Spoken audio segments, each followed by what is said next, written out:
problem. So let me try to resolve that real quick. Okay, thank you, Brenton.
Also, I think Tamisha is trying to get on, so we'll try to wait a second for her as well. I think she's having a few problems getting logged on.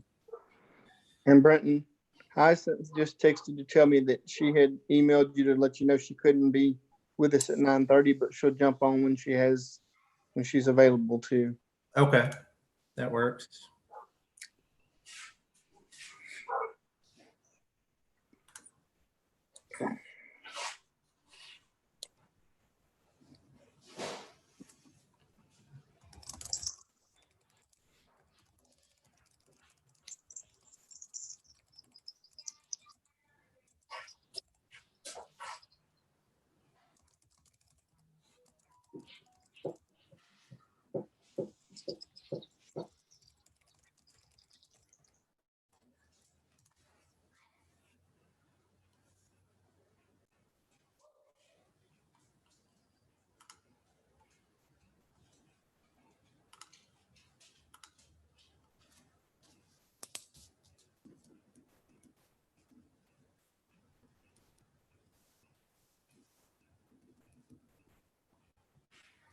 Delary just said she's having video issues and she's trying to get on.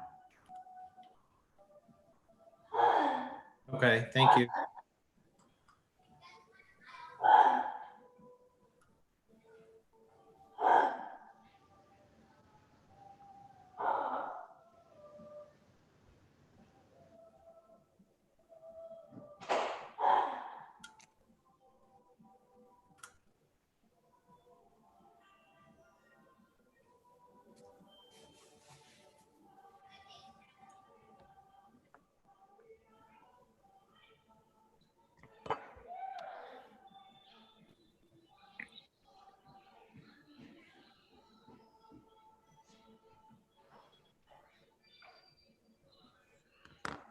You good?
All right, we are close to a quorum. We're still waiting on at least one or two more people. and then we'll be able to get started. Okay, thank you, sir. I believe Michelle just said she's still having trouble with her audio. Correct. I think the problem is, well, it might be a couple of problems. She's going to try to do it by her phone. Okay. But I guess I didn't understand if the audio, if she couldn't hear us or if she wasn't able to speak. It might be a combination of both. But I think she's going to try to log in from a different device. Okay. But in addition to her, we still need at least one more person to have a quorum. Okay.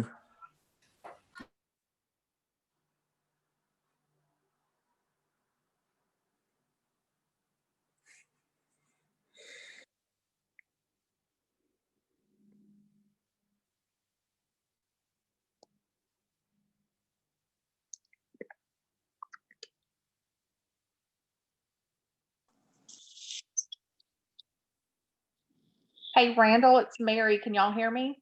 Hey, Mary. Yeah, I can hear and see you. How you doing? Good, I'm good. Good. Okay. Morning, everybody. Morning. Chris, how are you, sir?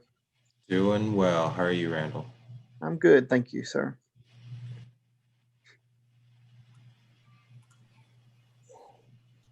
Brenton, do we now have our quorum? Yes, you do have your quorum. Let's see. Good Yeah, morning. you do have a quorum. Morning. I'm sorry, who just said good morning? It's me, Tamisha. I had trouble getting in, but I'm good now. Oh, no, that's fine. I just want to make sure I have everybody that's here. Okay, so if Randall, if you want, we can go ahead and get started since you have a quorum. Yes, sir. Just to go over a few ground rules real quick before the meeting gets started. Let's see, I'm going to try to share my screen. So bear with me. There's each time that you want to go back and forth between certain documents, we'll have to take a pause so I can switch screens. But I just wanted to bring this up here, which is just our protocols for our teleconference meetings. It's pretty simple. We just want to make sure that our cameras are on and that our mics are working. If you're having audio problems, please use the chat function. Go ahead and send the chat to all panelists, or at least send it to Ebony, Haven, or Haley Beelan. They're on the call as well, because sometimes I can't see the chat whenever I'm sharing a screen. So they could try to help you troubleshoot some problems. If you want to speak, there is a raise hand feature within Zoom that you can click on that, and then we'll let Randall know of any hands that are up so he can call you to speak. If you're an attendee, so in previous meetings with attendees, we used to move you over to panelist, and there would be this lull in time. But we're not going to do that this time. We're just going to allow you to speak from the attendee section. So it should go a lot smoother, and we won't risk losing anyone when you're switching over from attendee to panelist. Also, if there are any comments that come from YouTube, because we are live streaming this from YouTube, if there's any comments from YouTube or any comments that we get in the chat box that are public comments based on what we're discussing at the time, we'll go ahead and chime in and read those out loud. And that's really about it. Are there any questions about, I guess, the guidelines? Oh, looks like Chris has his hand raised. I was just testing it out. We've had a few of these and I hadn't been able to find that thing. So I've always felt very rude just kind of talking, but I found it, tested it, it works. Perfect. Good. And we do, okay, yep, and you went in and they unraised your hand, perfect. All right, and it looks like Delary joined us, so I'm gonna promote her over to panelist.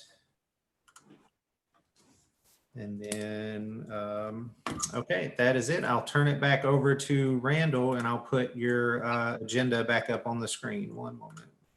Thank you, sir. Okay, good morning, everyone. Hope everyone's doing well today. Thank you for attending this morning. Our first order of business is I need a motion to approve our minutes from our February 21st, 2020 meeting, which was the last time this body met. I need to get a motion to approve those minutes and a second? Has everybody had time to read over those? They're linked there in your agenda.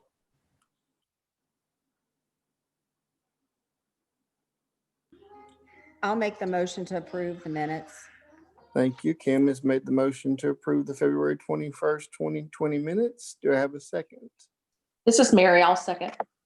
Thank you, Mary. Mary seconds. So I have a motion from Kim and a second from Mary. Do I have any abstentions to the motion?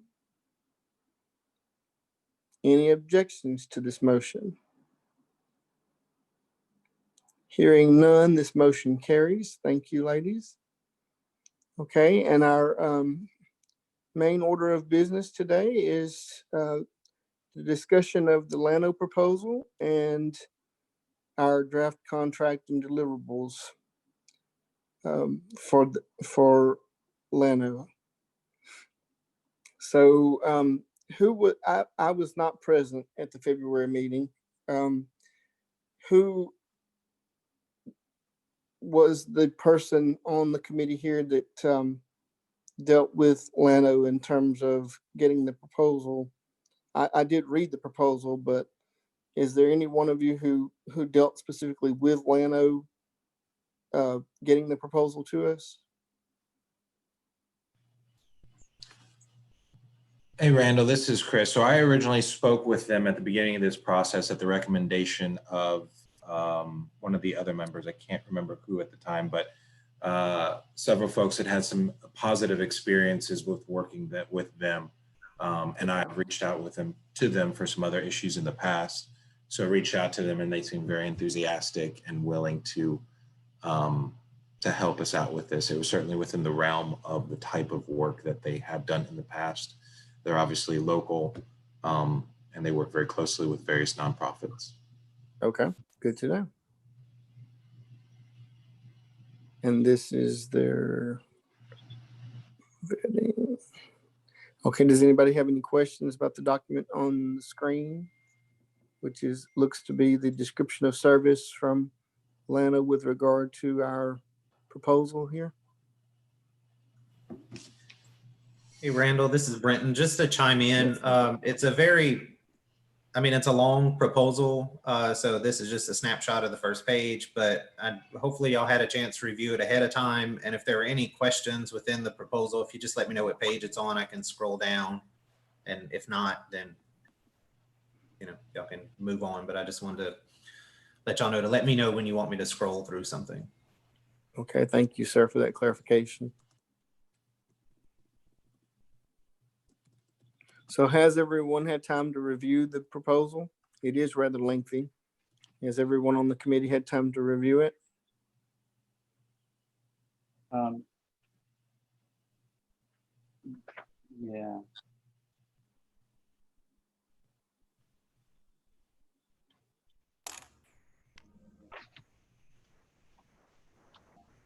And Is another there any? clarification, Brenton, maybe you can help with this. This is actually their second proposal, right? This is the one we went back, they submitted an original one and we wanted something that was a little more detailed, correct? Clarification, yes, sir. I mean, this is the only one I have. So if anyone got something different, I don't know if this is the one with more clarity or not. This is just the only one that I've ever received.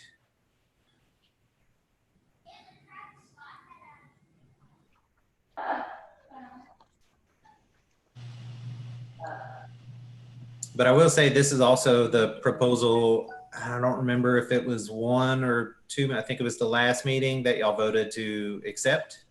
You certainly have your right to change your mind, but just for anyone that missed the last meeting, Llano was selected as the firm that you would use. And so this was just more as a reference to kind of help remind you of what they put in their proposal that they could or couldn't do to help draft your deliverables for today.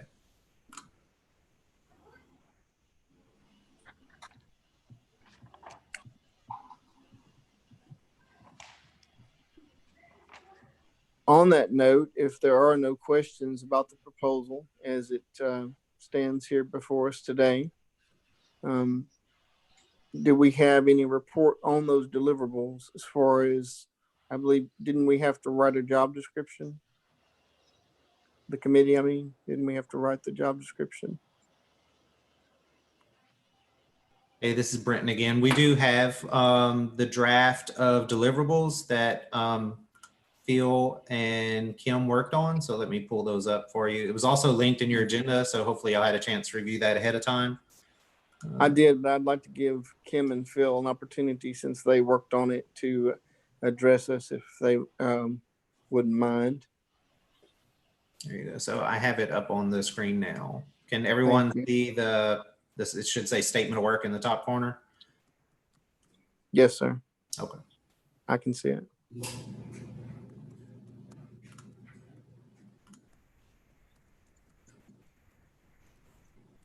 Kim, why don't, if you aren't shy, why don't you jump in? Because I think you did the heavy lifting on this particular thing. I'm honestly trying to refresh my memory. It's been so long.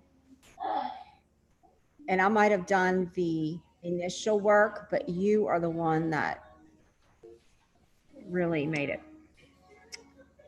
Well, I thank you both for your work on this. It looks very well done. I appreciate it. If anybody has any questions or comments, I welcome, please ask them, because they did do the work on this, Kim and Phil. So, but from what I'm seeing, it looks good, adequate.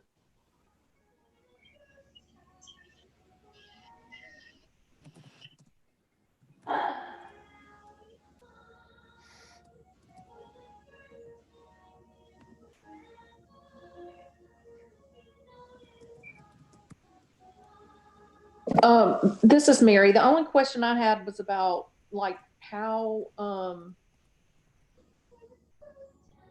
timeline will work now with everything being pushed back, I guess was. Delayed, yeah.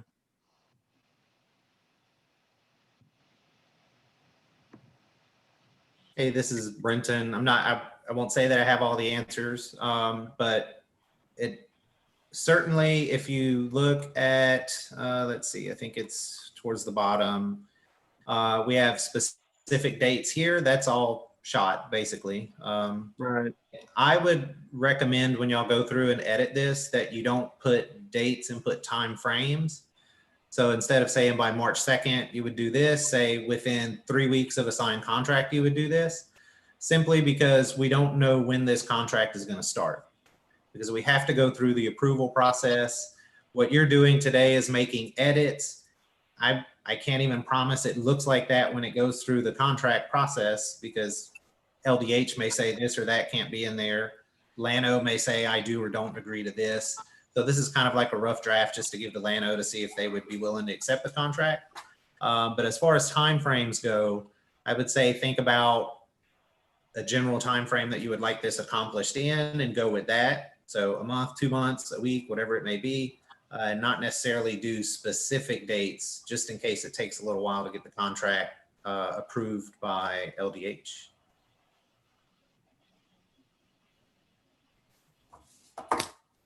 Brenton, do we have any idea about how long that process roughly takes? Is there, I mean, I know every contract's different, but is there any sort of standard time that it generally takes?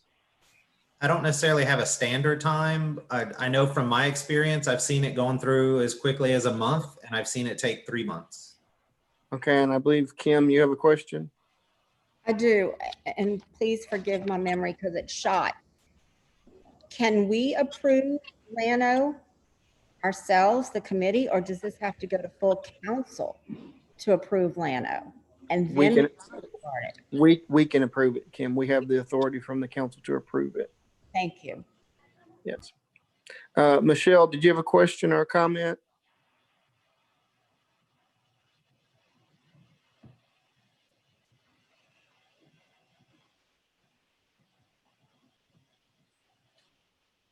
Oh, she has no audio. Can one of you read, because I can't see her full comment. Can one of you read Michelle Guillory's comment about the contracts? I can see part of it, but not all of it. I'll read it. Contracts over $2,000 must be signed by both parties, then submitted to the Office of Contractual Review for review and approval. Thank you for that. You know, and Michelle, I'll defer to you, but I thought it was $20,000. Is that a missing zero or is it 2,000?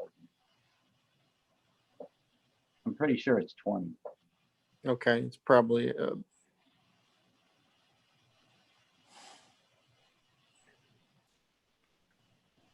This is Delary. I'm pretty sure it's 20 also. yeah, it's probably a typo there. Thank you, Delary. Thank you for joining us today.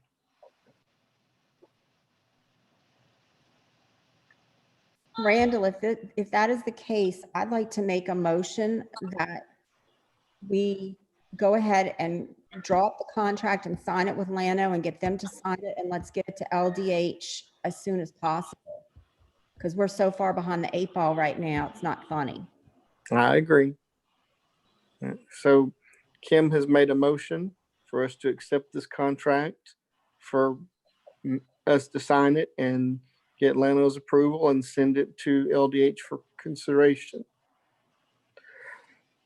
Do I have a second to Kim's motion? I'll second that. Chris seconds. So Kim has made the motion, Chris seconds. Do I have any abstentions to this motion?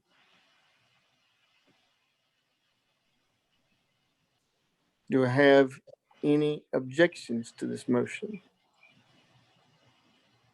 Can I ask a point of clarity question? Yes, sir, you may. I mean, it seems that you're making a motion to accept what's before you, but you have to update it. I mean, you have expired dates. So if you make a motion to pass this, your contract will probably get rejected because they can't meet these performance indicators that you have here.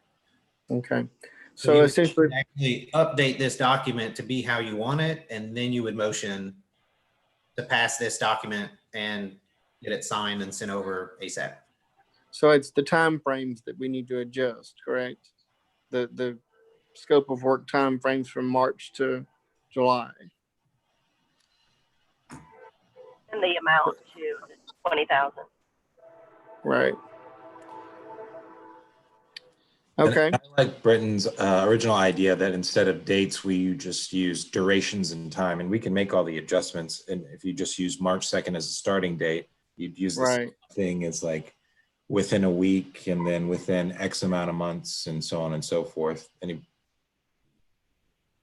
Yeah, I actually agree. That way we don't run into this problem again also, where something may happen and it gets pushed back, and for whatever reason, then it might be rejected or hard to complete. So I think using not specific dates, but weeks or months or days or whatever, to not be too specific, I think is a good thing.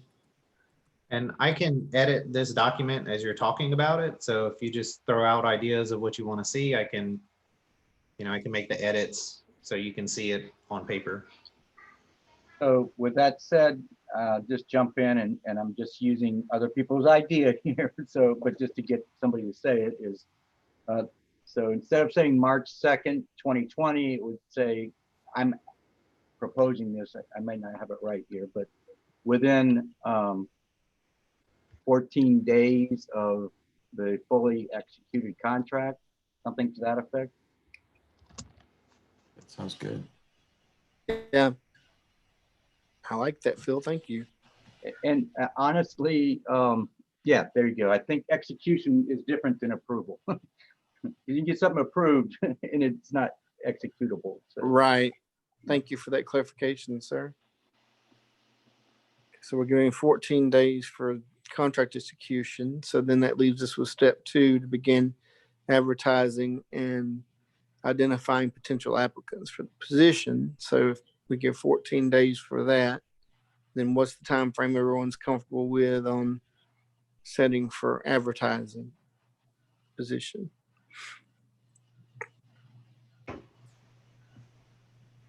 Wouldn't that be immediately upon execution? Yeah, I mean, ideally. Yeah. I think the way that it's set up, it would be within the week. Well, Okay. I think that you can't advertise until you've had your job description. And I guess you could continue to work on the evaluation piece of it, but so in other words, if it takes them 2 weeks to get the job description, they can't advertise the day that they get the contract. I see. So either we go back and change the wording on the first one, or we have to take into consideration what the second one says.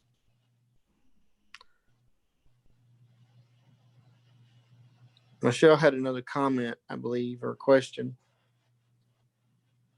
So I have not checked on that, but I know from our own contracting work, as long as they have a website and they have a standard fee that they would charge anybody, not giving us a special discount or anything. They go by that fee and they're registered with the Secretary of State. That probably qualifies them for us to do this type of a contract. If we're talking about, you know, $50,000 or something, it might throw it out of there.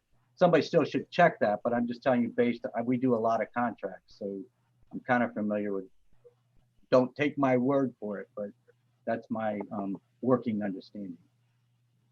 So we should be able to go during this meeting, if somebody, staff or somebody could just go and check their website and see if they, you know, that they actually have a website. We know they do.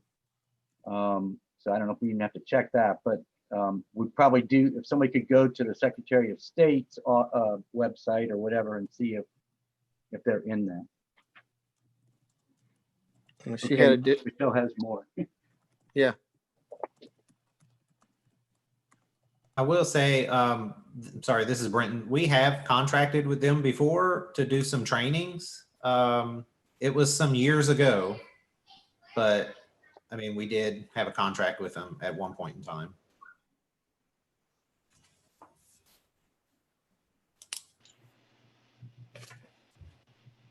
I don't know. I wish Michelle could. Did everyone see Michelle's comment? Okay, never mind. She said, if you have contract with them, then we are okay. They should be in the system. So I guess the LDH system might be slightly different. So. Yeah, I think our concern was that Lano might not be in their system for us. And so since we have contracted with them, that would be clear that they are or have been before. Thank you, Michelle. Is that something that staff could just follow up on? I mean, I think we all are 99% sure, but you know, it would save us from a false start, and we could make sure that they do what they need to do now if they want this contract to come to fruition. Yeah, we can follow up on it. I mean, we won't have an answer during this meeting. No, yeah, I get that. No, but Brenton, if you could take the lead on making sure that gets followed up on, I'd appreciate it. Mhm.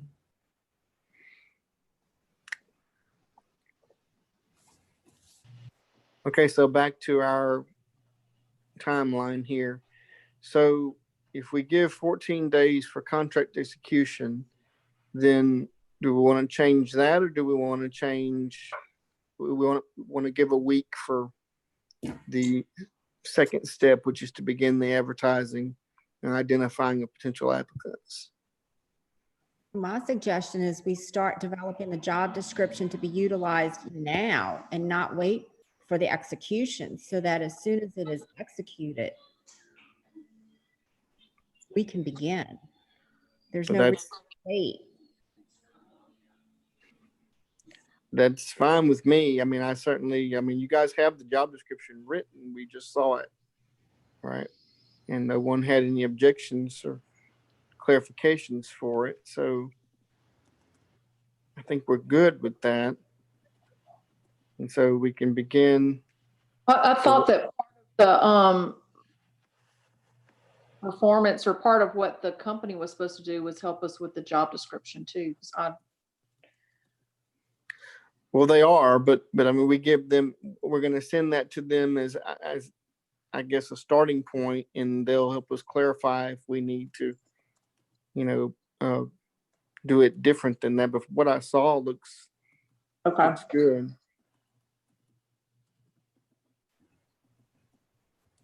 But it is part of their contract with us, or will be, to help us to make sure all that is fine tuned and done appropriately.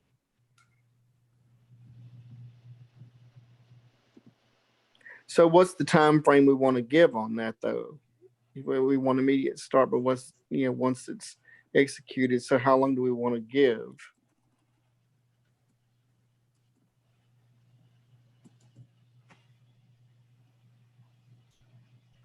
For the advertising and identifying the potential applicants, how long do we want to give? You mean from number 1 to number 2, or from number 2 to number 3?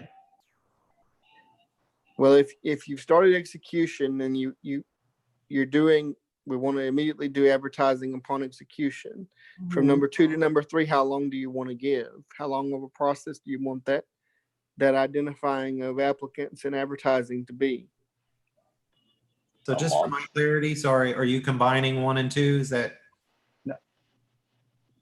This is Phil. I think my suggestion is, really, once they have done number 1, it shouldn't take them very long to do number 2, but they still have to contact all these businesses or organizations to get it in there. So unfortunately, I think you need to allow them another 2 weeks for that to actually come to fruition, and us to be able to tangibly say, I guess they could show us an invoice or something that shows that, yes, they did advertise this in the Chronicle of Philanthropy or whatever, but we're going to need to have some tangible deliverable to know. Quantifiable deliverable, yeah. Right. So my suggestion is within 28 days of the contract execution. We know that means everything in number 1 is done if they're following the contract, right?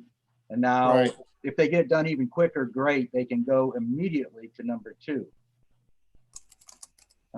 So I know that seems like, oh, why are we giving them so much time? But it's just, that's the way business is. It seems like things take a long time.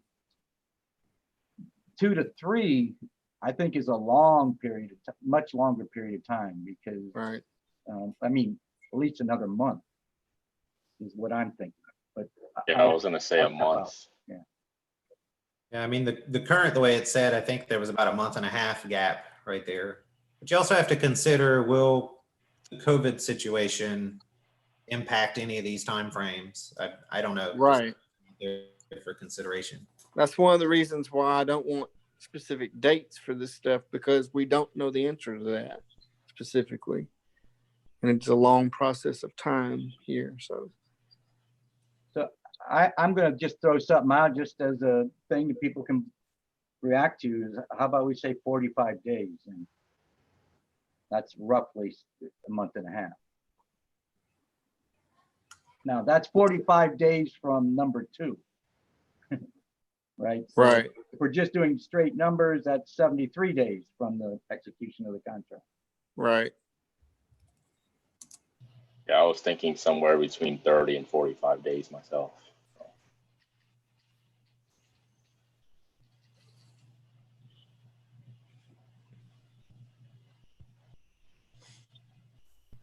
Well, the 45 certainly gives them ample time to adequately get the steps done.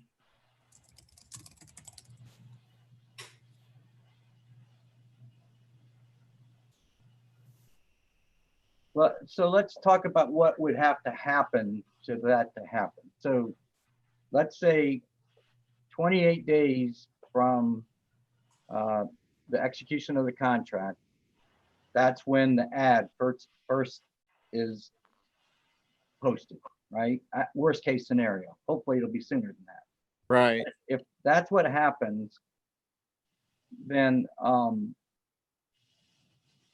giving people at least 2 weeks, maybe 4 weeks to actually apply, only leaves 2 weeks for them to, if you look at the deliverables or whatever the thing that Kim and I kind of suggested, they are going to, not the thing that Kim, somebody else did, I'm sorry, I'm trying to look at what they're going to do in order to sort of vet these applicants. They got to look and see, contact, if they said I have a PhD or I have a master's degree or a They have to bachelor's check degree, all that out. they Yeah. got to check all that. And that could take Yes. time because they got to wait for another institution to get back to them. Right. What I initially thought 45 days seems like a long time. I think maybe it needs to be more like 60 days. Well, let's go with 45, and if they need more, they can tell us they need, and we'll adjust it. Okay. So would there be any benefit provided that, at least I can speak for myself, I've never done something, a search like this or been responsible for it. Would there be any benefit to just putting down our expectations and having them take a stab at this first? Well, I'm assuming that they will do so. I mean, we're just giving them an outline of what we'd like to see as far as the contract. I mean, obviously they're a party to this contract, so they're going to be able to tell us we can expect to do this in this time frame, or Right. not be able to complete it in this time frame. I'm certainly not wanting to tie their hands, but I think it's fair to them to have what our expectation written down. Yeah, I think there's something to that. I just don't want to put a ton of work into this for them to say, like, clearly you guys have never done this before. This is actually how it's going to go. I will, and It's an hour, quibbling over days when we have no idea kind of. right. I mean, I understand exactly where you're coming from, and I get it. And they will tell us what they can execute, and we'll decide whether that's okay with us or not. That's So I think I think both Chris and Randall have it exactly right. So, but I think what I guess staff or Randall, whoever is actually communicating this thing to them, it will be me. Okay, so I suggest a memo or a letter of some sort that basically states, our committee has met, we've readjusted timelines and the work expectations and all that based on COVID and other things that have been happening, blah, blah, blah. Here's our best guess. Right. We need you to respond within 7 days. So, because we really need to get the search moving. I Maybe do. that, and that gives them a chance to play with it, but not play with it for 3 weeks. Correct. I do. I was planning on communicating with them, writing them a letter stating our committee intent, but I also probably going to reach out by phone to our contact there at Lano, who I'm not exactly sure who that is at this moment, but I will find out. And I intend to reach out after this meeting to them and convey our desire for this to begin as quickly as possible, and to start working on these deliverables as soon as they are able and have agreed. Hey, Randall, this is Brenton. Just as a point of clarity for my part, if y'all do a motion to approve this document and it happens to change in any way, if you're sending it to them ahead of time, I mean, you would have to reconvene to consider the changes, or I guess there would have to be some sort of motion or something that would give Randall the Authority to accept those changes. But that would be up to the committee to decide. But it is, yeah, it if is. it's substantial changes, because I will say, even on our part, this might change, because depending on how Lano wants to get paid, we may have to start assigning dollar figures to each step. Right. But I mean, I don't think y'all have to necessarily worry about that. That's just us figuring out how they want to be paid. But if it's changes to actually the scope of work or the timeframes that y'all have agreed upon, then you would want to consider that. Sure. Well, obviously you're correct, and thank you for pointing that out. I wouldn't, without the authority from this committee, I would not change the scope of what we're laying out here. I like to touch base with who we're dealing with and just let them know what this committee's intent basically is, and get any feedback from them on what they would need if this is not adequate, because we are not professionals at doing this particular, contract work. Some of us are, but I mean, not the whole committee. So I just want to reach out to our contact person, whoever that may be, and just say, here's our expectation from our meeting. As Phil was saying, essentially, I want to say that same thing, or something along those lines. And Kim, you have a question? I did, just for you or Brenton, have the other entities that submitted proposals been notified that we went in a different direction?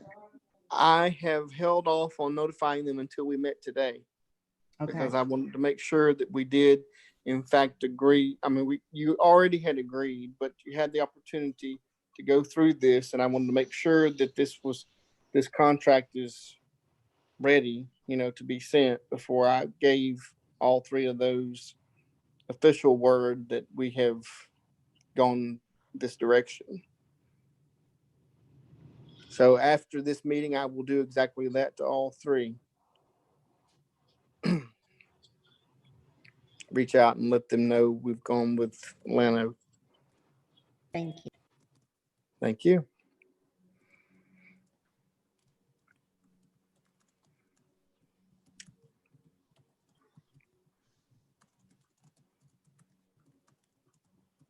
Okay, so back to our timeline here. We've allotted 45 days for step 2 to be completed. And now step 4, which is work with council staff to arrange logistics of phone interviews of the top, is that 6 candidates, I believe?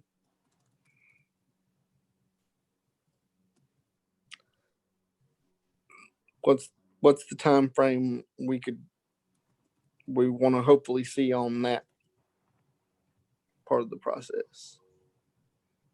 About a week. A week? Is everybody comfortable with a week? Sounds good. Okay.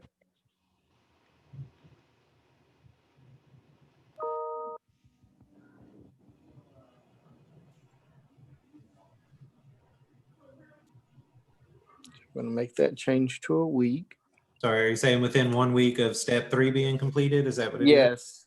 Yes, sir. Within 1 week of the completion of step 3, we want to see the step 4 being executed.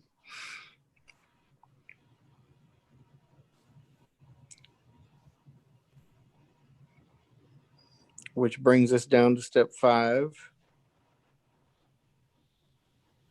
Work Right. with the council. Kim, you have a comment? I do. So we're giving ourselves 7 days to narrow down the top 12 vetted applicants to set up the interviews with the top 6. Um, Is that, am I reading that correctly? That's a great question, Kim. Yeah, You are reading that correctly. so That's- So I think that might be a little ambitious, but not too ambitious. you want to give 2 weeks? If we were to, yeah, I think at least 2 weeks makes a lot more sense, because I'm going to guess getting 12 candidates, there's going to be a good share of them that are going to be easy no. Mhm. Yeah. Once we get down to that next cut, that's going to take a lot more deliberation, I think. I agree with you. So is everybody comfortable with changing the week to 2 weeks for step 4? Yes. Yes. Okay. Hey, Randall, for my clarity, will y'all want to have a meeting to discuss all the 12 applicants, or did y'all plan on doing that individually? How did y'all? Let's have a meeting to do that, Brenton. I'd like that to be out in public on record. Well, I don't think you can actually discuss the people. We cannot. Executive session. We cannot, but if we have to do executive session, that's fine. But I want us as a committee to do it. I don't want individual conversations of this. No, I want us as a committee to do the work. I don't know if we're still discussing number 4. We are. Okay, so I don't know if this is a 4 conversation or a 5, but I think there's an extra step. So number Okay. 4, as I read it, why I thought probably 2 weeks would be ample, is this step, if it's just to set up the logistics of the interviews, Yes, that's sir. doable, but to do 6 interviews, phone interviews, in 2 weeks is, I mean, everyone's busy unless they are completely unemployed, and I even then they're think probably that, busy. I think that step 4 is just them setting up the logistics of the meetings, like getting with each candidate saying, can you meet with us or with them on these days, you know? That's what I'm thinking it says too, but I think there's a step 5, 4B or something, which is actually to do those interviews. You see, Okay. when you get to number 5, we're talking about arranging for the top 3 applicants, and we haven't actually interviewed anybody yet. Right. I mean, Not- or- I see your point, sir. Thank you. Thank you. So within how many days of completing step 4 would y'all want to actually have completed 6 interviews?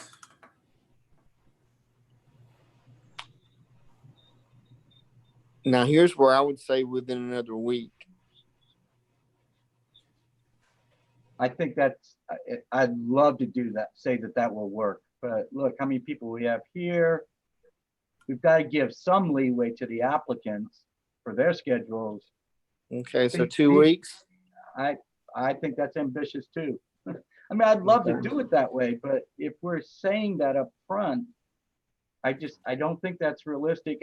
I'd love to have other people weigh in. Maybe I'm being too pessimistic. I think Kim has her hand raised. Kim, you have a comment, a Since- question? Well, there's going to be 6, and there's so many of us on this committee. Why don't we split them up like we do with membership and have 2 or 3 of us call one person, and then we do the rubric, the matrix. And then we get together and compare all the applicants. That way we're not all 12 of us are interviewing 6 people. I think that might be a little more doable. That could work. I would want a team of people to do each interview, though, not just one. And we I would could want do 2 Zoom. people for each interview. I'm uncomfortable with this arrangement. I think that even if it's only a subset of us that are doing the actual interview, I think the same group of people should do all of the interviews. I think there's too much variability between us to, if we mix the cards the wrong way, a different group might have not even included that person. You know what I'm saying? So if somebody's got a I do. suggestion, I'd just like to have some. Yeah, I agree with Phil. Yeah, I would tend to agree with Phil. Again, kind of going back to what I said previously, and I actually apologize, I have to go at 11. But boy, would this conversation, in my opinion, be a lot more fruitful if it was facilitated by someone who has experience in this. Because we're making a lot of guesses about things that we really don't know too much. You're right. And that's right. Unfortunately, that's all we can do today. Now, Lano will let us know how much of this is realistic, and what they can do and how they can execute it. And we'll have to go from there. But unfortunately, we don't have anyone, from there or who does this daily to consult. Right. But just say 2 weeks, Brenton, for step 5. And if that's ambitious, we'll adjust. All of this is tentative. We're just putting something in place to give us a starting point. Obviously, we can negotiate. Lana will have their schedule and ways they do things, and we'll work with that accordingly.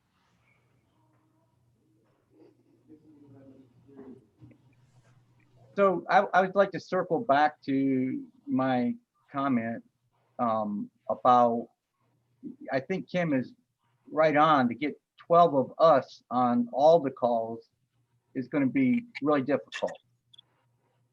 I would suggest that, Randall, you maybe think about, I don't know, that maybe there should be a core of people that are on all of the calls. And then if you want to do wild card people for, you know, a Well- fourth or fifth person. 12 people on a call is kind of ridiculous. Well, every call will certainly include me, and the vice chair also, I would assume, will want to be part of that. So every call will include us. And then however y'all want to do it. I mean, everybody on the committee can be on the call. I'm not going to restrict you. But if you want to say, you know, there's a core of people, I'm fine with that, you know. But my job is to carry this out.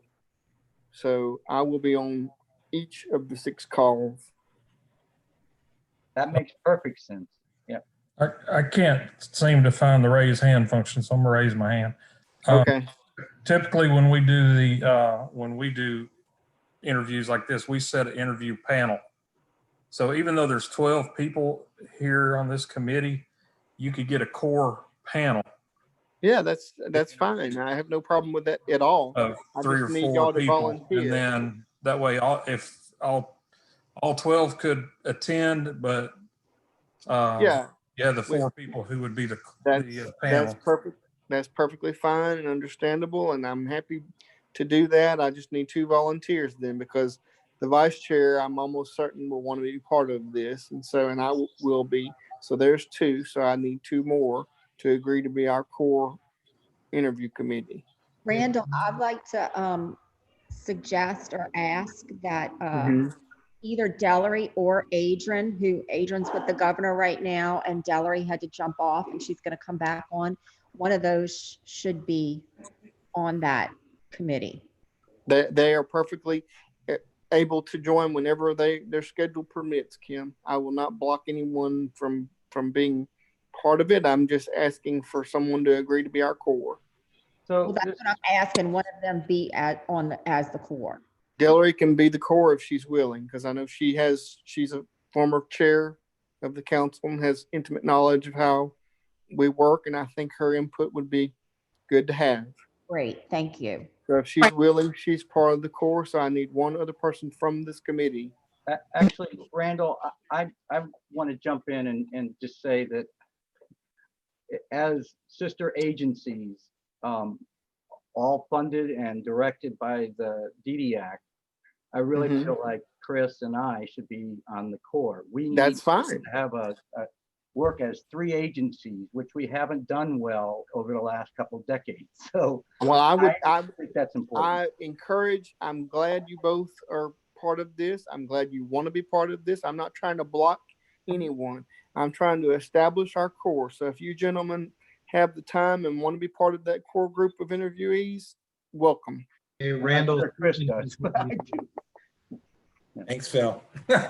Just kidding. I would be happy to. And Delary Thank accept. you. Okay. Thank her for me, Kim. Thank you, Delary. Hey, Randall, Stephen has his hand up for a minute. Stephen, you have a question or comment, sir? I just, it's going off topic a little bit, but are these business days or calendar days? And should we specify that in the contract? No, that's a good question. I would assume these are business days just from the way that the government generally works, correct? Somebody want to correct me if I'm wrong on that?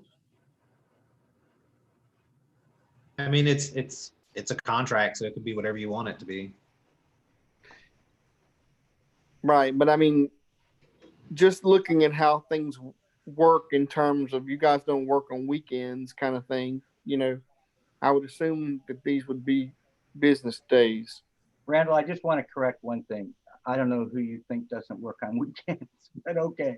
That was, just kidding. But Well, no, I'm not trying to I'm sorry. offend anybody here.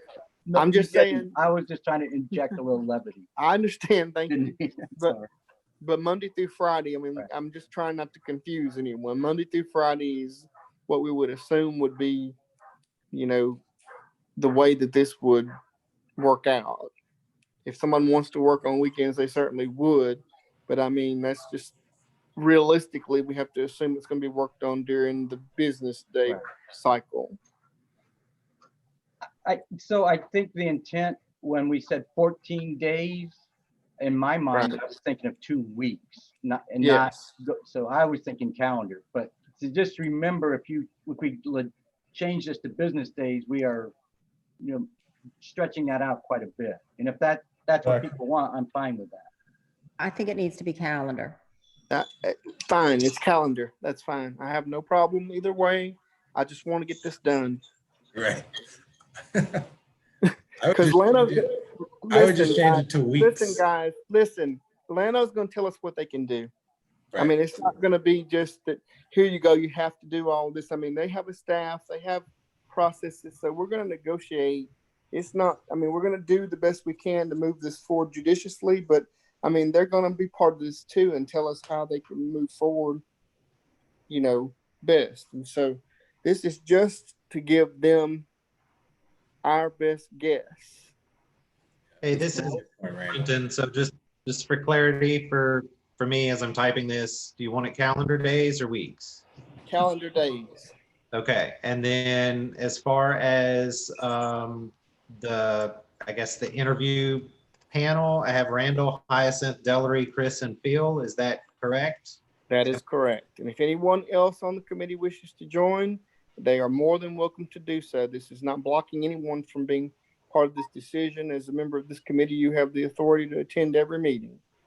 It's just to make sure we have a core group who's responsible for making sure this is carried out where the committee sees fit.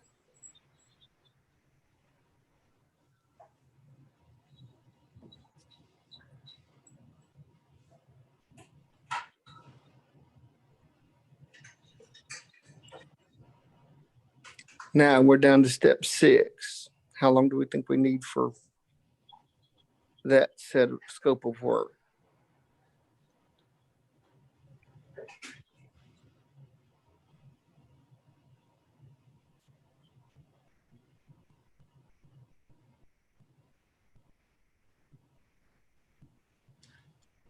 Let's see.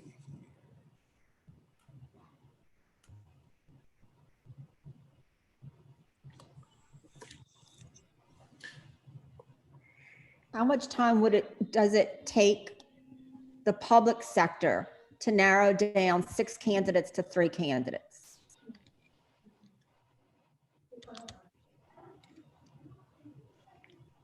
I would say that depends on the information they have. If they get a lot of information on the candidates, they would need longer to go through it. So what did we originally give ourselves? I mean, all the dates are spaced out based on days. What was the original idea? From the August 15th, it was August 15th to September 15th. So Okay. a month. And then before that, yeah. Okay. It was a month. Yeah. So but this will the number say with, before was June 15th. so that's, so June 15th Okay. to 2 August months. 15th is 2 months, 8 2 weeks, months. 60 days. So that's what we originally are, whoever put this together, the recommendation would be 60 days. Okay. So is that something we agree with? Wait, 60 days to narrow down from 6 to 3? Yeah, that seems strange. Oh, no. I think 30 would be adequate there. Max would be 2 weeks. I think we can do it in 2 weeks. Just get down to business. I mean, I'd like to We'll see see. less. Okay. Well, is everybody comfortable with 2 weeks for step 6? Mm-hmm. Especially Okay. now with Zoom, we can do these a lot faster. Yeah, with a smaller core group, I think that's very doable in 2 weeks. I'm fine with that. So to keep consistent with your language, are you saying within 14 calendar days of step 5? Yes, sir. Everything on here is calendar days, Brenton. That's good. I just have to get you on record saying it. I know. That's why I said it for you. So everything we're talking about is calendar days.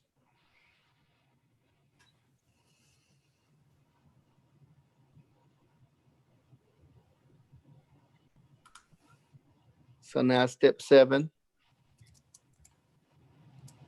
Arrange logistics for face-to-face interviews with the top 3 candidates.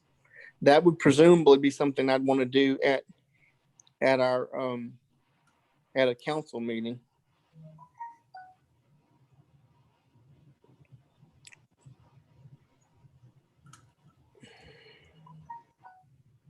The top three would be something I would like for the whole council to have a say on. Randall, are you allowed or empowered to change the date of the council meeting? I mean, we're trying to fast track this, and I agree with you. I do think that's appropriate. But what if it falls, right after a council meeting, and now we got to, I don't know what, you know what I'm trying to. Well, I mean, we're required by law to do it within, a quarter. But I mean, we can convene a council meeting whenever we see fit. Okay. That would probably be, if we could just have that flexibility for you, because it could. I'm just letting y'all know that that's not something I want this committee to do. When we get down to the three, I want the whole council to have a say in interviewing or talking with these three candidates. Right. So Because- I don't think you Because would want from it. these three, you're going to have your new ED chosen. Right. So And I yeah, we might not want to change the already scheduled council meetings, but you could always call a special council meeting. That's my point, is that we're not changing a thing. We have to follow the law. So hopefully we'll have it within the time I can schedule it for one we would normally meet. But if I must convene a special meeting just for this vote, just for this consideration, then that's what we're going to do. Sounds The good. way I'm looking at it, we wouldn't be until the January meeting, That's what I thought. 3 people. I mean, the way it looks right now. Right. That's what I was thinking, just rudimentary looking at this. It looks like January of 21 would be the closest scheduled meeting. And bear in mind, if we did it any earlier, you're looking at holidays being a problem. Christmas and such. So Maybe we need to work backwards. So far, this works, but that January meeting is the drop dead where we present 3. And is there any way we can present 3 and narrow it down to 1 at the same time? Yes. I mean, because it needs to be done at the January meeting. It needs to be Yes. on field and delivered. The decision will be made from the 3. But at that meeting, like, we're not going to delay it to the April No. meeting. No, Okay. no, the decision will be made. The person will be offered the job, hired by the council. That's why I want the council to be part of the interview of the 3, because that 3, you're going to have your new ED chosen. Okay, And that's something I want the council to do, not just this committee. absolutely. There will be no nominations from the floor. Correct. Hey, Randall, just for my clarity, were y'all going to develop some sort of rubric you were going to use for interviews or work with Lano to do that? I'm going to talk to Lano. That's why I'm going to talk to our point person, Okay. whoever that may be over there, because I want to do that. I don't know their processes for that exactly. It wasn't clear to me, and maybe I just didn't read it right in the proposal. But I want to talk with whoever's in charge on their side and get a rubric. I mean, Maybe that's if they fine. don't already have one. As long as my thought process is, as long as you have something like that, you should be able to make your picks fairly quickly after you do an interview if you have something. I agree with you. I think it's going to be fairly obvious who we want those 3 to be. But Kim does have her. Kim, you have a comment? Sorry, I didn't unmute. Someone from the council had spoken to me prior, and they wanted to bring up the fact that anyone who is going to submit their name for the executive director position that currently is on the council, that they should not be a member of the membership committee. So I'm just bringing that up so that it is, so that y'all can digest that and think about it. Could you repeat that, Kim? Anyone that is currently on the council and wants to submit their name to be ED should not be a part of the membership committee, because they would then be picking or helping choose the next members of the council that would in fact be voting on the new ED. Does that Now, make- let me clarify. I think you mean not just members of the council like us, you mean staff as well. So you would be talking about, you'd be talking about all of us who are currently involved with the membership committee, be staff or member. Absolutely. We do not want the perception that we're doing anything that's not above board. I understand what you're saying. So what staff is involved in the membership committee? Normally that is Sean as a staffer, as a part of the membership committee. Mike, you have a question or a comment? Just a comment that they really would just need to step back if they are among the final selectees that are presented by Llano. It wouldn't be a conflict unless they are presented as one of the finalists, right? Actually, I'm not sure that's true, because if you, I mean, I'm not saying anybody out there is going to be devious and all that, but a person who wanted to discredit another strong applicant would be in a position to do something like that. Not that I think anyone would do that. But only if they are involved with Llano, because they're giving us the finalist. Well, no, we are determining the finalists.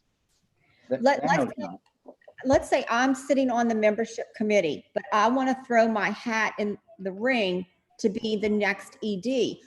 I could try to stack the 3 new members on the council that we're voting on membership committee, because that is prior to the ED selection. Correct.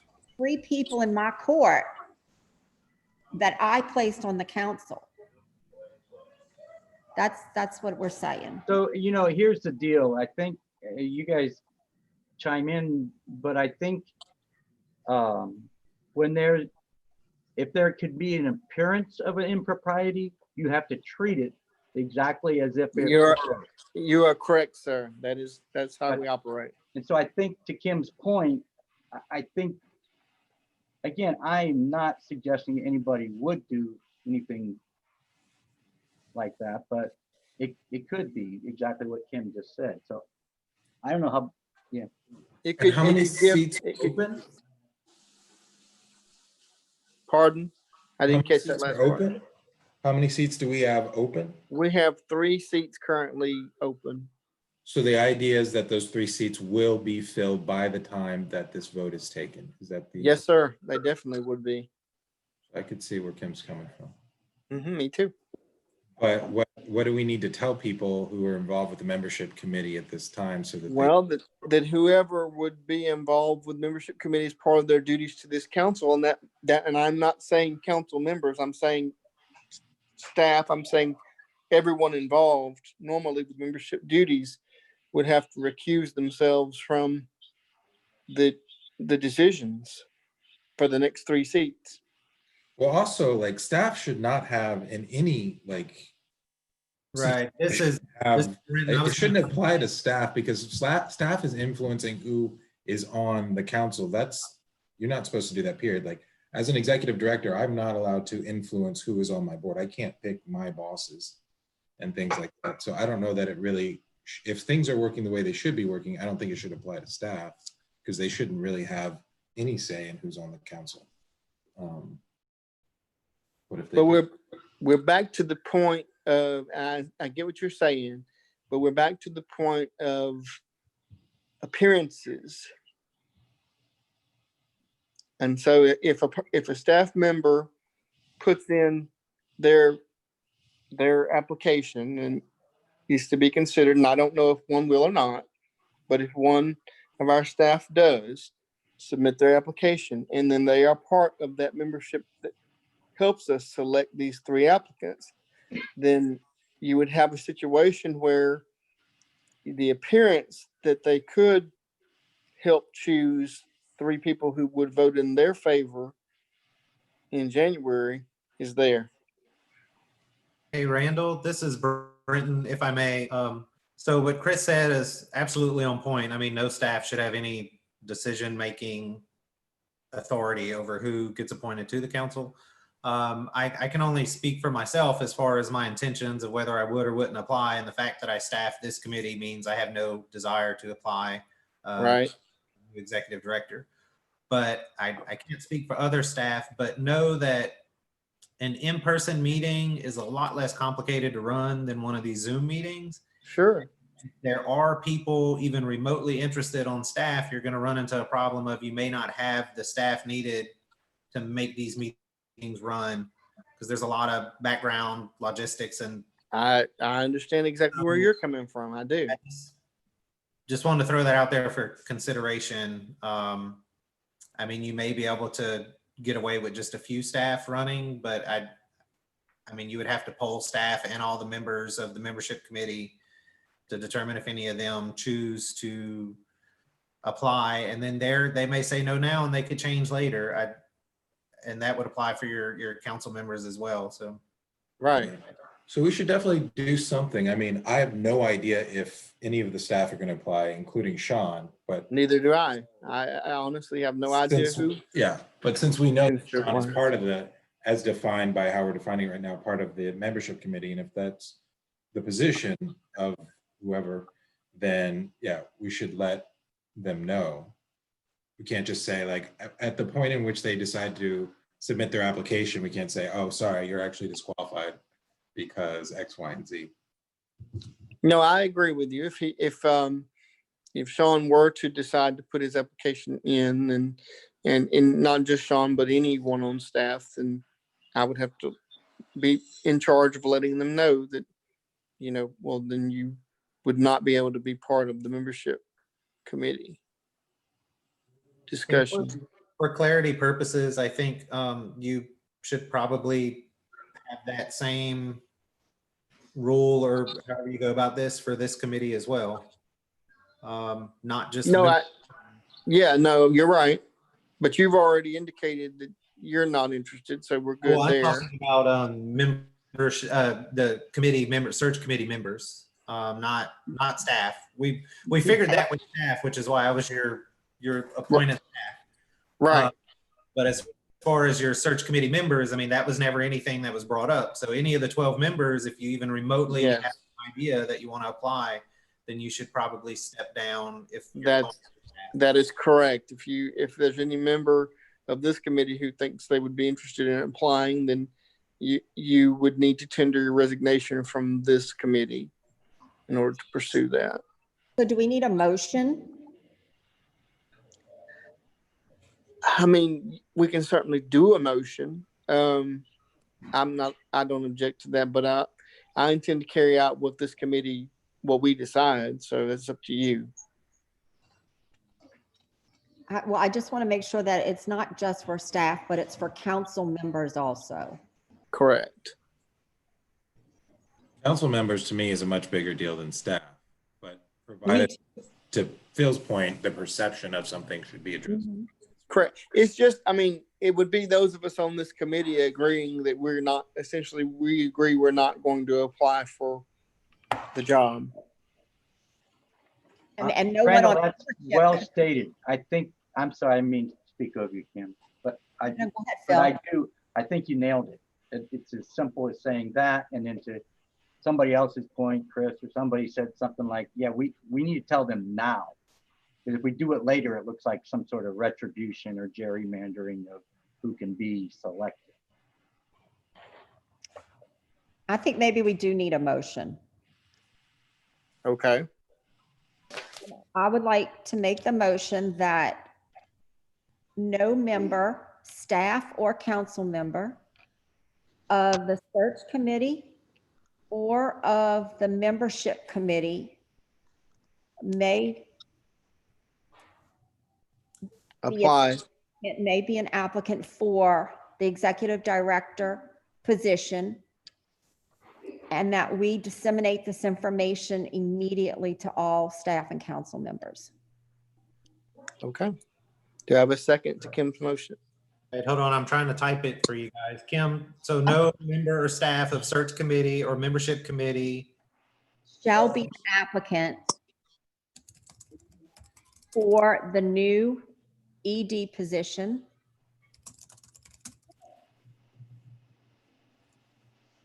and we disseminate this information to staff and council immediately following this meeting. We have to put a time frame on it, right? Right. So it would be, By end of business today. so you're telling me they would have to recuse themselves from the membership committee by the end of today in order to be eligible? We have to let them know today about this.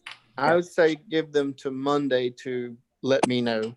Right, but We we need have, to let them know today, and then by close of business Monday, they could let me know. And I would, ask them to recuse or step down. That's not So what they the could- statement says. The statement is an affirmative statement that once we pass it is true in that moment. So if we pass this, then what it means is, it means that no member of staff or search committee or membership committee shall be an applicant for the new executive position. Correct. So is that in the moment, or is that like right now? Or whenever we pass this? I That would, would, let me reword it. Yeah, it needs some rewording. Okay, by end of business today, Kim, am I adding on to what's there now? Or we'll keep Okay. that, but let's type below it. By end of business today, whatever today's date is. All Friday, staff, June 12th. all staff and council are notified that if they intend to be an applicant for the executive director position for the LADDC, that they need to let Randall know, the chair know, by Monday, end of business. And they will withdraw from the search committee and or the membership committee. Does that work? can we say they will withdraw from participation? Yes. Well, from being a member. They can't even sit on it anymore. They can't sit on those committees. it's a pretty tight turnaround. Like, Yeah, and instead of Choose new Monday, can we members. consider maybe a week, within yeah, a they're week? not- Yeah, because they're not going to choose new members by, Meeting until, when are we meeting? Like June 20? So just, Or so also let you know, the membership committee, you would almost have to do it quickly because we need to be able to find new people to replace any of those people. And we have to have, they may have already interviewed people, so we need to get all their information before that next meeting. I don't know when that is. I think it's in 2 weeks. But Okay, so if we give them to the 17th, which is Wednesday, and the membership committee meets on the 24th and the 25th, correct. let's give them till the 17th to notify Randall, the chair.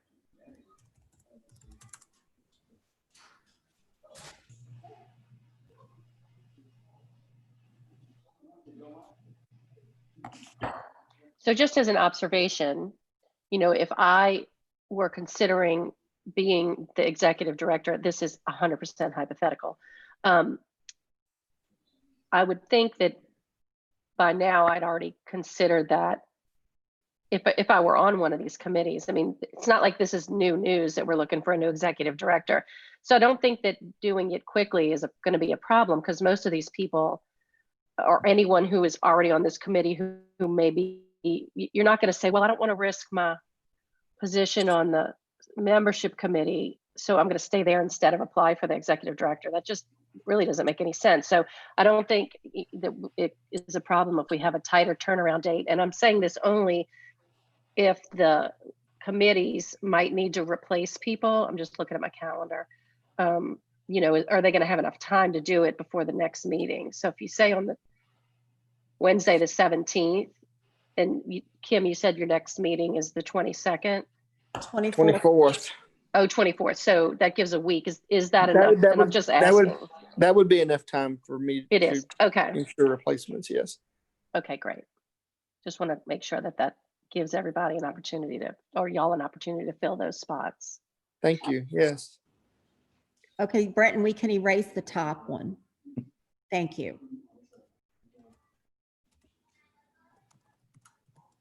So is this language still appropriate? Oh, sorry, I was going to add this.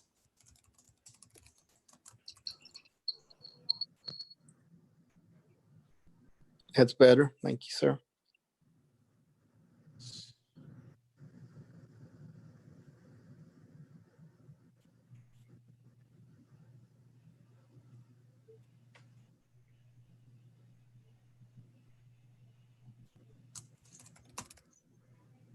Does everyone agree with the language of the motion? It should probably read between notify and if, the word that. Council members are notified that if they intend to be an applicant for the executive director. Notify that. Yeah, I'm sorry, what else did you say? Just adding that or, yeah, I Yes, think Yeah. that's it. Adding the word that, which you did. sorry, I was trying to clean up some other stuff. I understand. And if, okay, I don't want to get all wordsmithy, but would it be, they need, is that must? Al. So you're saying change this to must? Yes. And then they must withdraw from being a member. And you need to take out two. After. Right. Yeah, Yeah. after must. After must inform, so to inform. All you guys can be university professors. This is what we do most of the day. So, Will you be sending out this email to everyone? Or who's that email gonna come from? I mean, I can, or Brenton, if you're willing, you can. I mean, I could send it out if you type up what you want said. I mean, I can send it out. That's fine. So they must withdraw from being so up here we talk about staff and council members, but here we only talk about members. Are we including staff withdrawing It's from the same staff? they. It's the same they. It says they. in the Yeah. sentence It's above. Oh, okay. both. Gotcha. Yes. And also, two things. So you'll need a second, but Chris does have to get off at 11. If Right. y'all want him to- I'll second. Well, we need a second for this. If Mike everyone's Billings, agreeable to the second. language. Okay. So now I have a motion from Kim and a second from Mike. Do I have any abstentions to this motion? Any objections to this motion? Hearing none. This motion carries. Okay. So now where does that leave us with as far as our work, Brenton? Well, y'all stopped here. So you're still trying to Step figure out six. your timeline. I think the last discussion was probably around here. I think so. Yeah, it was step 7. So step 7, you're running into the same thing as you did up here with 4 and 5, where you're saying arrange logistics, but you didn't actually talk about actually interviewing anyone. So you may want to give consideration to how you want to word that, and then kind of what time frame are you looking at there? What's everyone opinion on it? I think we should add some wording in number 5 in reference to when we want the interviews completed. So do we say within 14 days of setting them up? Because let's say it says work with search committee members to conduct phone interview of top 6 candidates. And then I'd say all interviews must be completed within these 14 days. Yes, I agree. That's a good clarifier for them and for us. And then the same with the next one as well. So And do you you- have to say within 14 days. So that would keep Did us you on the want- same timeline. Did you want to add within 14 days after this sentence as well as here? Work with search committee members to conduct phone. I thought this I would, this 14 days meant they had 14 days to complete this sentence, like the interviews, but I don't know.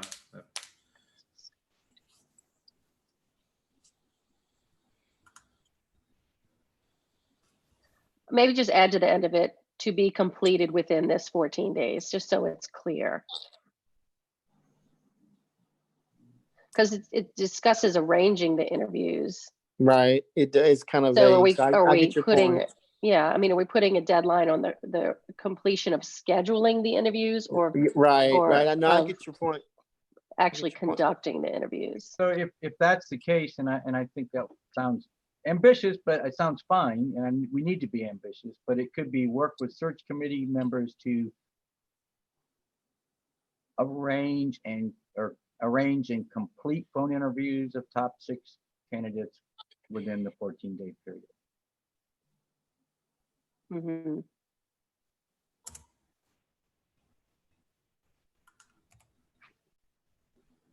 Okay, and then another question, and I'm sorry, because if y'all have already discussed this, I really apologize, but I had to get on that phone call. What if there's a situation where you love 4 of them and you want to re-interview 2? Should we say all interviews, or because it to me the wording sounds like it's just you interview them, you're going to interview them once, or is it going to be inclusive of any callbacks? And is that enough time to do that? I think it's, the message I'm getting, and I kind of feel the same way, is Kim said, it's January 15th, do or die. I think we just have to, as a group, swallow hard and make our best judgment. And if we have Right. a thing, we got to flip a coin or whatever Randall Right. decides, and we got to move on. Okay, good deal. Just want to make sure that those steps are clear and we don't get boggled up in a.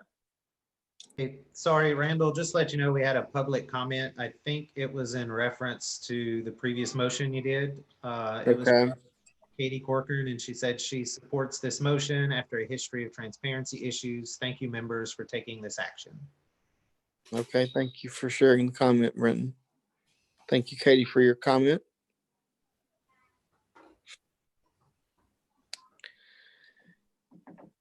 Okay, so that leaves us at step 7, correct?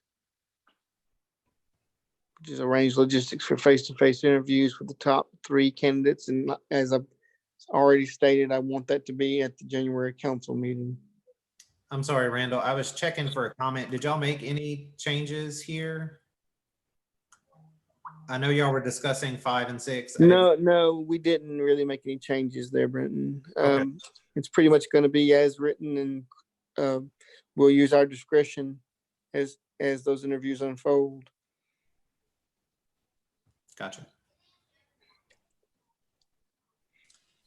So in step 7, this is really on Lano's point. How much time do we think it would take them to arrange the logistics to get people where they so? Right. I don't think I it would be a bad idea to hold them to a time frame. Yeah. That's reasonable. That's Right. reasonable. So Right. we can, we have to give them a time frame to work with so they can set up their schedules and whatnot. And I definitely want to be at a meeting that we interview our 3. I want the council to do it, not just this committee. So I think January is a hard date. Hey, Randall, sorry, just the chat. I think Kim had an unexpected emergency. She had to leave, so she had asked Katie Corcoran to message the panelists to let y'all know that she had to jump off the call. Okay, thank you for letting me know, Brenton. But as tight a time frame as that's going to make it, I think that's January is what we're looking at for the face-to-face interview of the 3. Also, just for consideration, you have face-to-face interviews here. Right now, the council has that no in-person. I know, and we'll evaluate that, as we get closer to that, and to January, and we'll adjust accordingly. We'll do it via Zoom or whatever medium the council is running through or by in January. But You may want to add an alternative just in case. In here, you may want to say, just as a recommendation, face-to-face interviews and/or virtual meetings. I don't know how to Right. word it, but just so Well, they know, some people. Stephen has a comment. Stephen has a comment, so let's let him comment, Brenton. Oh, I'm sorry. I was just gonna say what Brenton said, so I'm Okay, good. all right. That's fine. And we can add the language for virtual meetings to the January, but the point I'm making is that I want us to decide on the 3 at the January council meeting, whatever the medium that meeting takes. Yes, Mike. Yes, I was just Mike. gonna say all we'd have to do is strike out the face-to-face. Right. So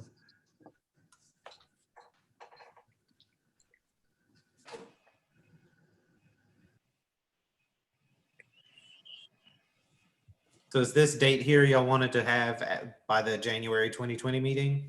Yes.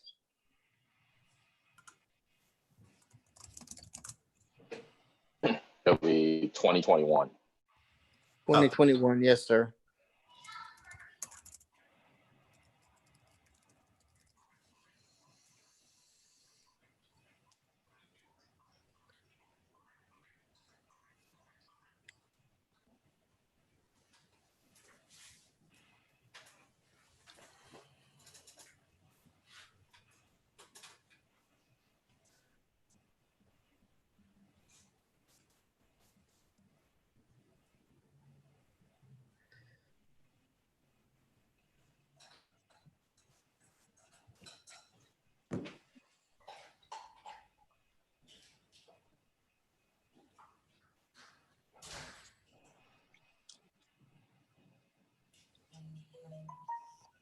So that leaves us down to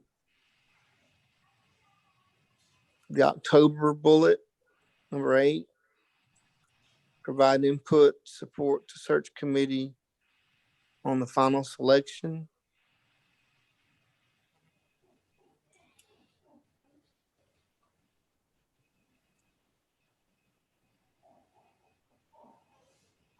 Should that be maybe December 1st? Do we want to just give that a hard date? since we have a hard- That should be December 1st, just because that should go before, of course, before the council's decision. You want to move this up? Yes, to December 1st. Has anybody done the date check to see if all these 14-day things add up to getting us to December 1? I mean, getting things done before December 1. Good idea. We have to assume that we aren't going to get an executed contract before August 1st, really. Right. Yeah. I'm not sure we got enough time to do this. Again, don't overthink it. This is a very, very rough draft that All right. need to go to It layout. is. So don't try and like twist your brains into making it work only to get Right. for them. Yeah, to they're going to play into this timeline too, as to what they can get done. So this is just our expectation.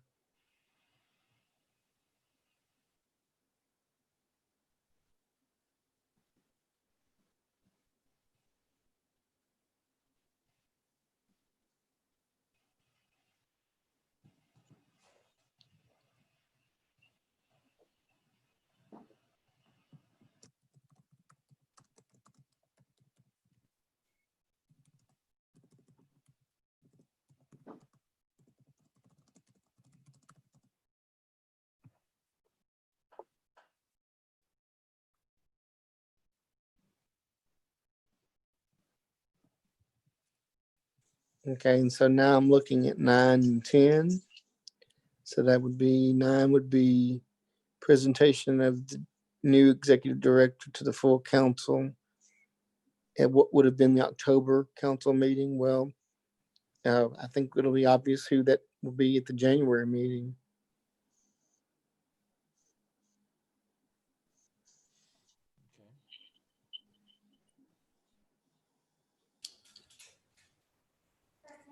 So this one, do you Would want become, to combine that with? yes, Number because 8. obviously if they're voting on the 3, then it's going to be obvious who they choose for. And then they will be presented as the new executive director.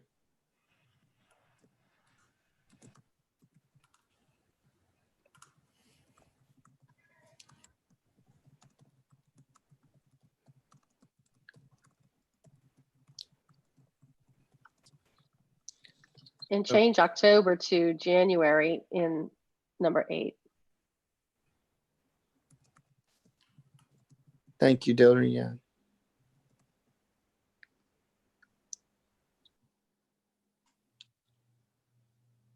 Okay, and then the number 10, organized meet and greet top finalists with council members.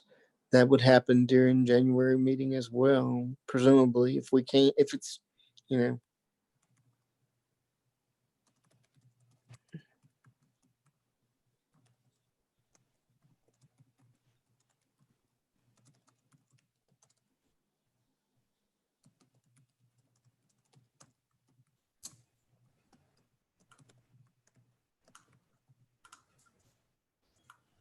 So back to Kim's point earlier, she wanted, I don't know where the, why she was so strong about January 1, other than we need to fill it, but maybe there's another issue I'm not aware of. But if we're just presenting the top 3 panelists in the January meeting, everyone's saying that we're gonna make a job offer that day or like a week later or something. Is that what we're saying? Well, I understand. Well, my expectation would be that the top 3 would be voted on by the council, so that they would make known by vote who they choose, and then we would extend, of course, the offer.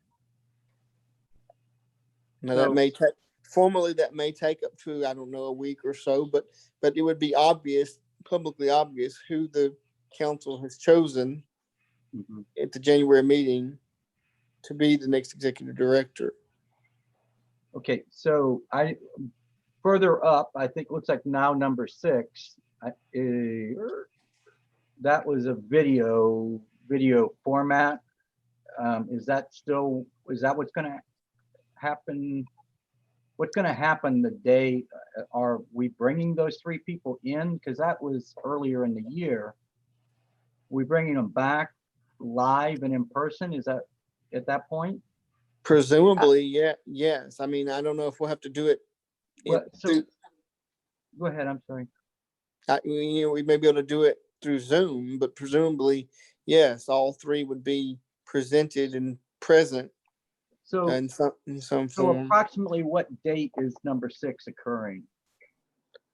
Can anybody kind of, so that's sometime in November, it sounds like, or late October, November? It'll probably be November. So just estimating. Is it possible that we could narrow it to 2 candidates prior to the January meeting and then? Yeah, I mean, that part would be up to this committee. So yeah. So I'm suggesting we do that.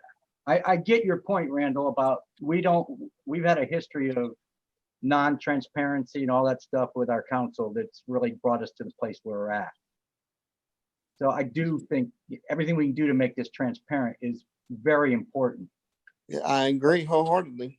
Having said that, I think we can get to the top 2 and top 3, top 2. I don't know. I just feel like that may be an easier place for the council to be. I mean, yeah, that's totally that's our discretion as a committee to decide the number of applicants that we want to present to the council. What I'm saying is there needs to be a minimum of 2. I want the council to decide as a body, as a complete full body, who they'd like to see lead us. I have another question, and is this going to, I'm just asking just for clarification, if this timeline gives the council members themselves, will they have time enough to, and be given the materials they need to make their decision independently? Meaning, back to the transparency issues, that there have often been appointments, et cetera, elections that are decided ahead of time by the committee, even though the council votes on it. most members of the council already know how the committee feels. And so if we're going to empower the entire council to select their next executive director, then I think it's important that the entire council has ample opportunity to engage with the candidates so that they can make their selection. That's exactly why your point is right on point, and that's exactly why I want to be sure that the 2 or 3, whichever we decide, finalists are present at our meeting, whether that's virtual, if we have to do it virtual, or whether we're doing it ideally in person. But however we're meeting, I want the 2 or 3 finalists we choose to present to the council there and present during the whole meeting, so that members do have a chance to ask questions of or get to know the candidates before they make their vote. And as far as any materials a council member may need, yes, we will make it clear long before the January meeting that if you need any clarifications or documentation or whatever to make your decision, we have time to make that available to you. Okay, and so I'd like to ask Phil, could you clarify the 2 versus 3? So, What yeah. do you think 2 is better than 3 in that specific instance? Sure. It's a lot of information to digest, and I just, it's another expense to bring in a candidate, unless they live in Baton Rouge or something, but Right. maybe I would jump to the conclusion that we might be having to fly people in, and obviously that's not necessarily true. I just think that if we do the heavy lifting, getting it down to 2, I just think that we can have one candidate come in on Wednesday and the other one come in on Thursday. I always forget what days we do. You have it right. Yeah, And that makes then sense. try somehow to have that sort of discussion without either candidate around, and then let people vote. I don't know. 3 is just a lot more logistics to handle. I was wondering if, I don't think sort of scrubbing people's resumes from the very beginning and circulating everything from the beginning, it sort of makes what's the point of having a search committee? Agreed. No. We're not going to do that, Phil. I'm What not- I'm saying, No, Randall, let me finish, please. Okay. It's that maybe when we get down closer to the 3, maybe there is a way to scrub, the identifiable information and get that back to someone's point about how much time can we give people to really absorb and think about their decision. You only get so much from a piece of paper. Agreed. Right. But so Would maybe it that would be- be helpful. we all agree. Would it be helpful if we circulate along with the resumes and whatever other data that's going to come from the candidates themselves? I think that it might be helpful if we supply the council with the records of the transcripts from this meeting so that they can hear they can read about what our discussions were. Well, And that would be complete transparency, meaning, right. if we talk about this candidate or that, sometimes nuances are lost on a piece of paper, and, someone might point something out that's significant, and perhaps that would help if they could have those transcripts of these meetings Agreed. when we're And they picking the also 3. have the option. We are on YouTube live at the moment, so it will be available on our website to go back and watch this whole meeting if they so choose. Oh, that's great. Yeah, great. That's a great way to do it. Okay.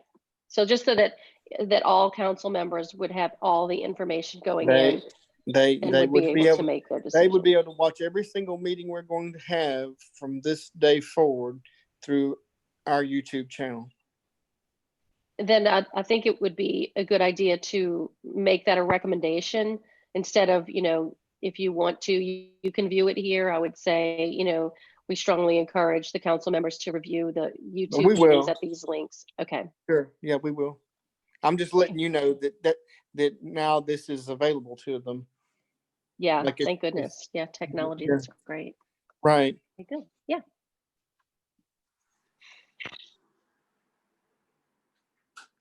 Okay. So where are we now, Brenton?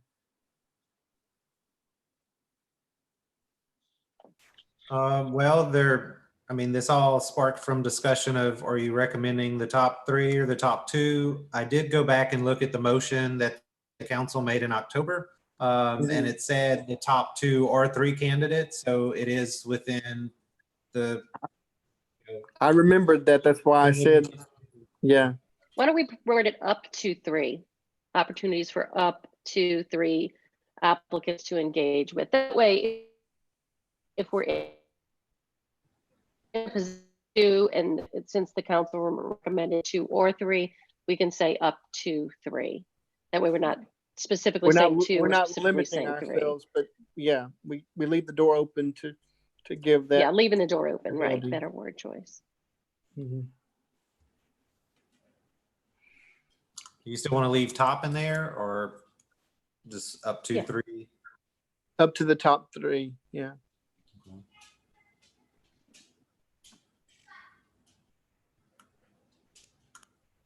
My feeling is it's going to be 2, but I think it's fair to leave the leeway there in case we have 3 phenomenal candidates. Yeah, and I think that that's the appropriate thing to do, given that that was the motion that was passed at the council meeting, and we want to stick with. I agree.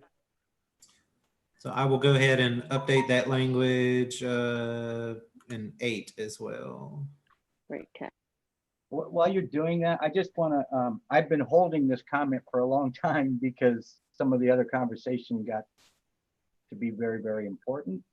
But way back, yeah, I don't know when, half hour ago maybe, somebody asked a question about will Lano assist or provide a rubric for us to evaluate, or as we score and determine which evaluate our applicants.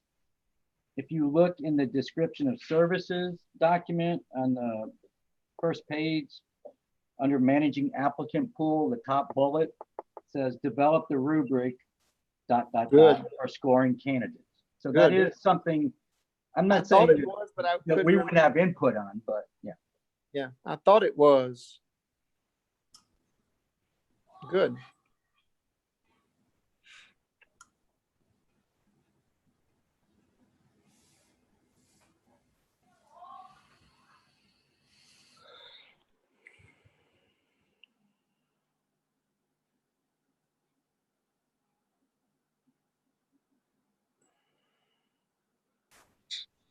Just to make sure y'all looking back at the document we were editing.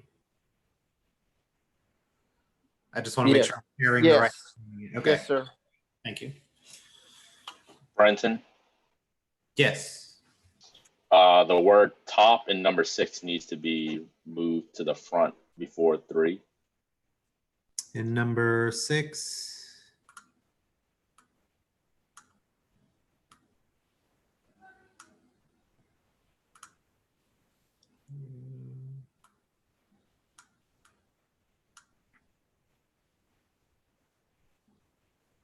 And I'll fix all the typos and stuff. Okay, thank you, sir. Once we clean all this up. Okay, thank you, sir.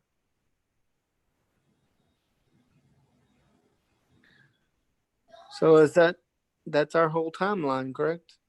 Okay. Yeah, this would be the timeline.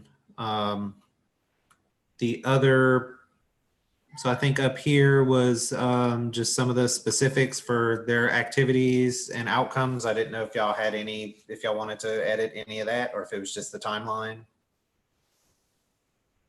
Well, let's give the members a chance to chime in to see if they have any suggestions for changes.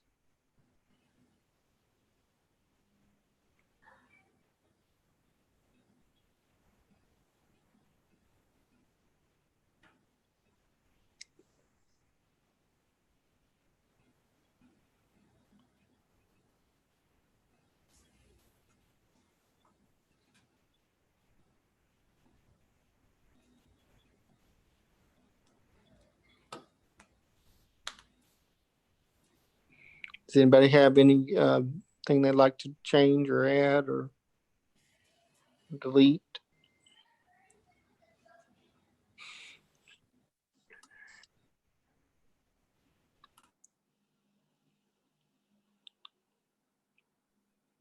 Should something be added about ensuring high level of transparency in all,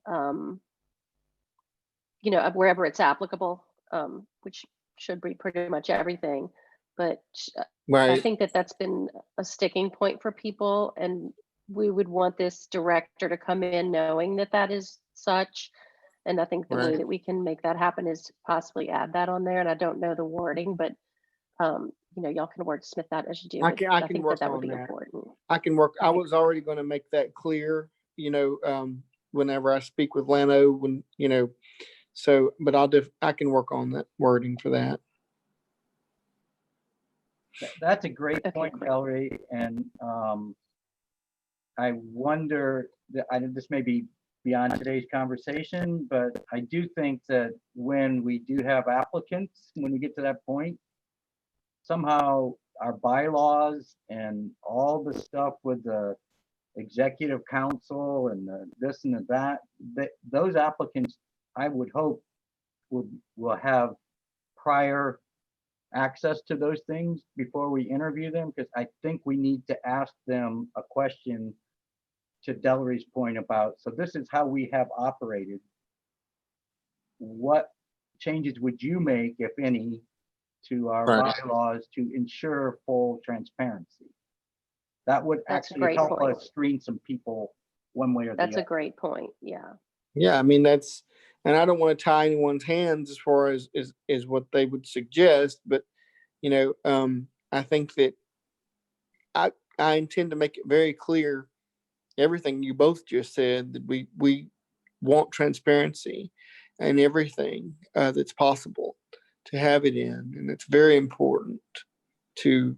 Maybe add the words, the transparency and timely dissemination of materials, because oftentimes I feel like that becomes an issue too. Well, we didn't get it late, and of course sometimes that's unavoidable. But Yes, whenever it can happen, the things that the council would need are available to them in a timely manner. You could clump those together You're right. I'm sorry, because it goes in with the my end there transparency was issue. static. Can you repeat, what did you want to clump together, Dellery? The issue of transparency that I spoke of the first time, with adding that in as an outcome, and then and just tag on to that, and timely dissemination of pertinent information, or whatever those words might be. So you wanted to add that as a new outcome, right? Is that? I think we'd need to. Okay. Do we need to make a motion to do that, or? No, you can just put it here. Okay, great. Timely dissemination of, I'm sorry, go ahead and say that again. I'm getting a lot of feedback on my end. Material. Information and materials. Sorry, is that me giving the feedback? I hope not. Information and materials, yeah. Okay.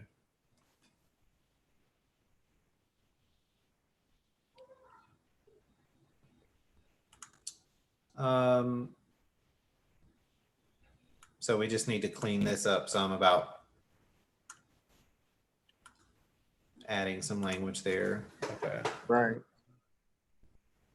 And I can help you do that, Brenton. It's something we can, wordsmith.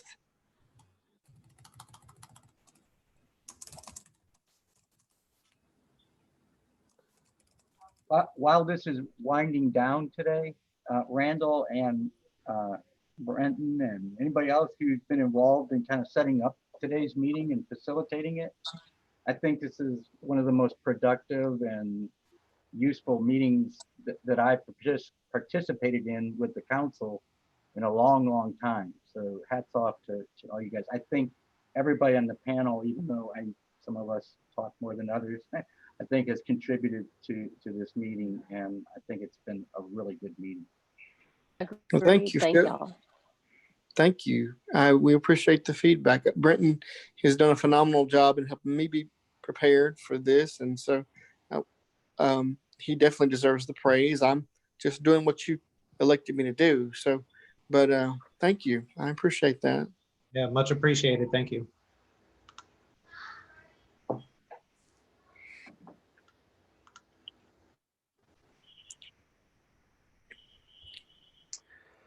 So did y'all want to move to, if you're good with outcomes, you could look at your activities?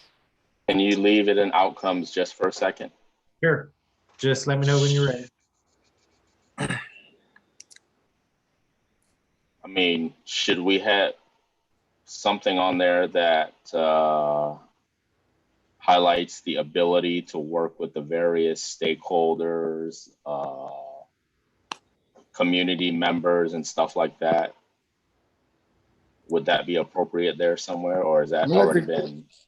It's a good point. I mean, it's something we're going to make clear, you know, in the job interview process, but it's a good point to add. Yeah, because all that's extremely important in what we do. Agreed. And sometimes these kind of things can get, you know, tied up into performance reviews, et cetera. And if somebody's like, well, that was not listed as an outcome, I think that to have that in there is important because that is certainly a very important. You part and of the I job. are in agreement, Dillery. I agree with you totally on that.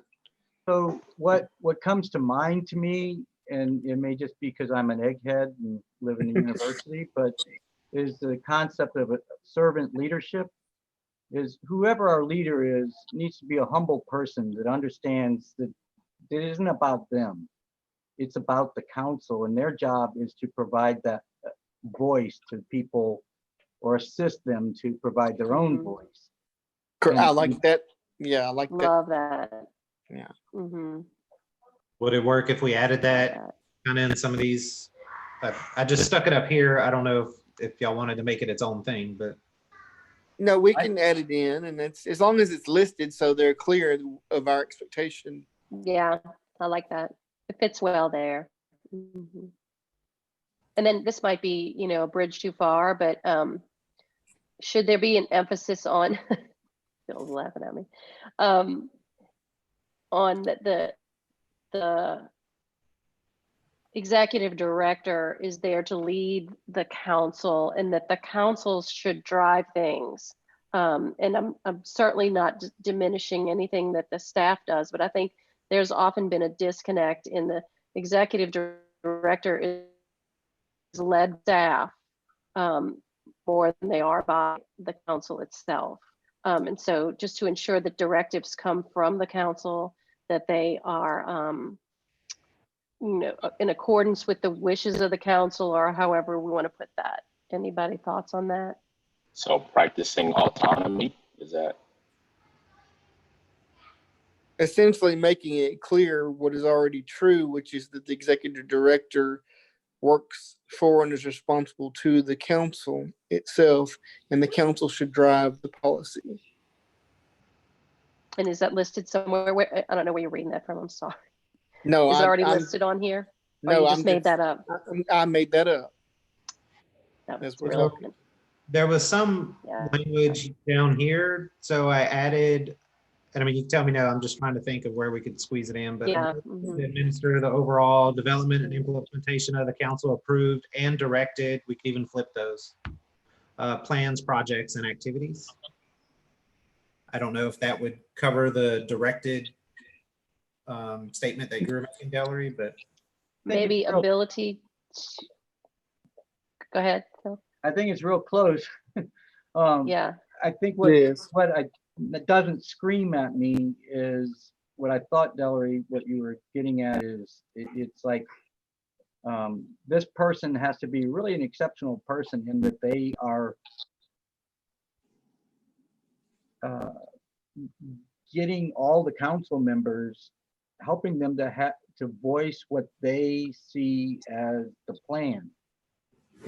You know, and I don't know how to put that in a simple sentence or phrase. Brenton and I can, I from this conversation, I understand what we're wanting, and we can certainly craft that language into a separate point. And we don't have to do that right here necessarily. Just so that's led from the right. I think it's a tricky wording, but definitely, you know, using verbiage that is similar to that all things are led by the council and the council's plan. It's going to sound basically like what I just said to you that you agreed with. Right. And so, you know, we'll put that in there before it's sent over to Good Lana. words. Good deal.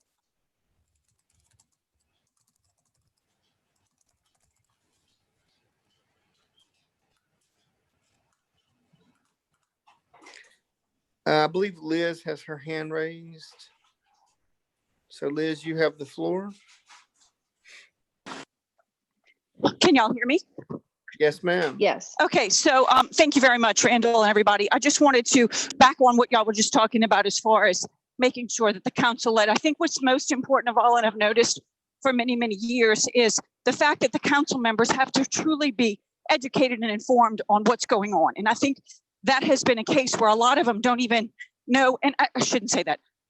Each topic, there's so much that presented at so many different times that we have to make sure that not only the individuals with disabilities mostly understand what's going on, but also the parents are aware of all the different things that they're voting on and are free to ask questions and get educated and informed as much as they can on each topic.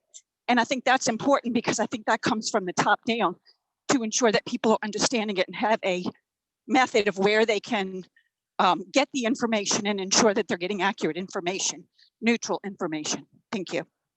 Okay, thank you, Liz. That's a good point.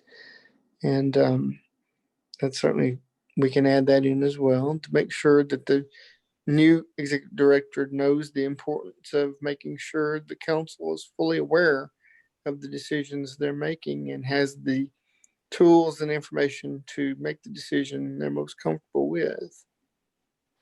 So Randall, just to let you know, I think I saw a message, Michelle had to leave. I think Yes. Mike's going to have to leave. So Yes. once Mike leaves, you lose your quorum. I know, and that's, so we're essentially, we're done where we want to be or not, but I think we're at a good, Brenda's hand is raised. we're a good stopping point. But Brenda, we want to give you an opportunity to speak. Please, you have the floor.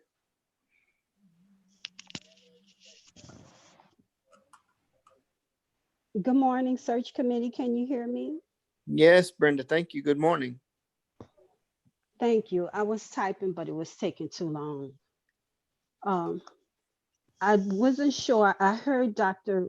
Wilson mention one of the characteristics that we were considering for the in the search for a new executive director was to have the spirit of humility. Is that correct?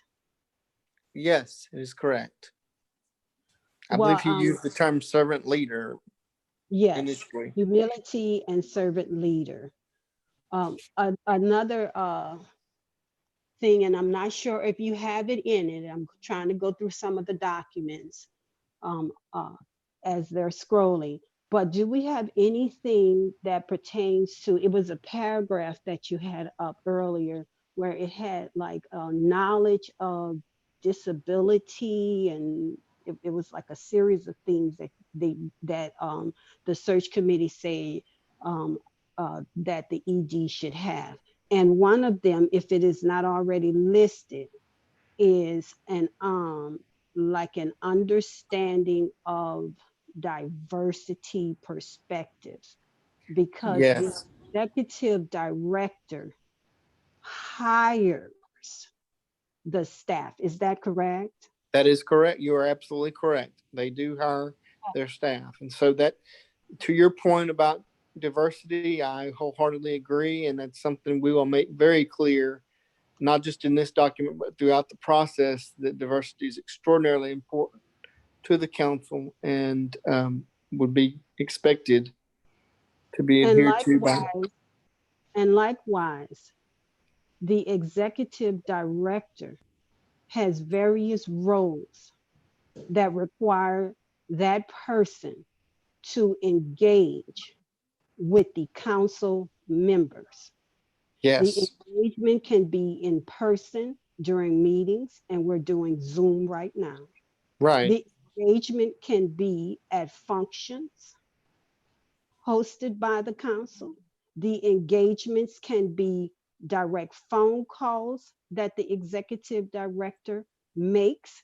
When I served previously, I was the membership chairperson as the vice chairperson, and I had to engage multiple times. I believe it was a 2-year term, multiple times with the executive director.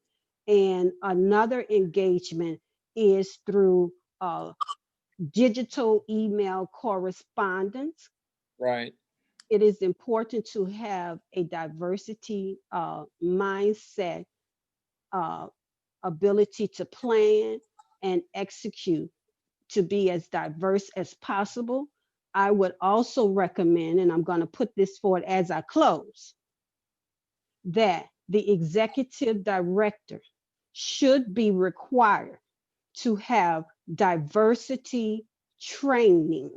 And I want to say every year, but we could leave that open. Dr. Phil might be able to better advise on that, because he had a Georgetown University come in to provide training for the LSU Health Science Center, Human Development Center, and I was invited to participate in that.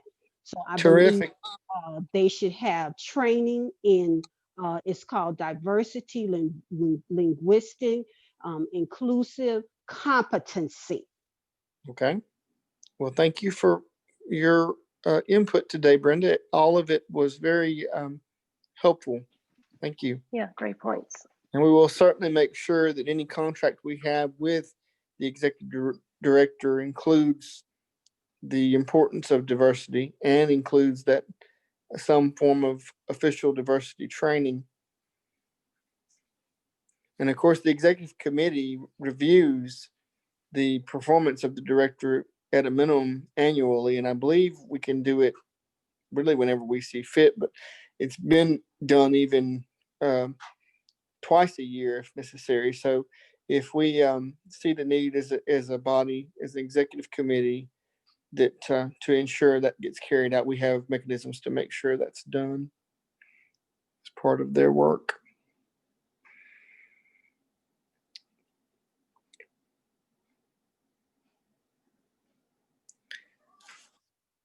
Does anybody have anything else to add? I believe we've lost our quorum, so we essentially are ready for adjournment, but I want to thank everybody for your participation today. I and the do have one public for more your thing. comments. I don't think you've lost your quorum just yet. Okay, good to know. I Della, have- you had it. Okay. Thank you. Yeah, I just think that it would be important to maybe issue a directive to our stakeholders, just to let the community itself know that this search is going on, and that so that way we can get as many qualified applicants as possible. Absolutely. So we could also empower the council to be able to do that. Perhaps we create, Lano can give out some sort of like PDF one sheet that people I'm can sort of check that anticipating out or something. my next call is going to be to Lano and whoever is in charge of our project here with them. And I'm going to talk about that very thing, how they want us to go about, what's their plan to go about promoting it and getting it out. And certainly I want the council to do that, but I want to do it in a way that gets their best advice on how we should do that, ways we should do that. But we definitely want it done where the council gets and stakeholders get the information out as quickly as it's available to do so. I don't want to rush anything, but I have somebody who's been waiting to talk to me for about a half hour. So if there's anything I need to do before leaving, if it's possible, I would be happy to do that. I believe we are pretty much done with the business for today, Phil, and thank you so much for your input and your participation today. Well, Randall, wait, do y'all want to vote this document in, or at least vote to give you some sort of authority to negotiate from this point with Lano based on what you've discussed? I'm going to leave it up to the members of this body, but if they feel comfortable with giving me the authority to negotiate with Lano, I'd be happy to do that, and that would certainly speed the process up somewhat. And then as soon as I have concrete information from them and they're ready to do another meeting, we can schedule that. So this is Phil. I'm not very good at making motions, but I'll try unless somebody else can word it better than me, because I'm not good at this, oddly enough. So I'll make a motion that that we, the search committee, give, or whatever the right verb is there, Randall the authority to call and negotiate the initial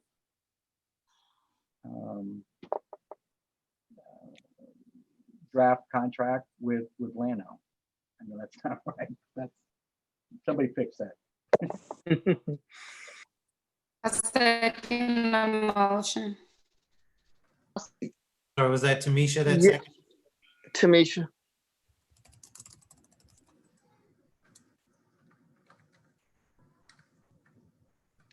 Yes. Yes.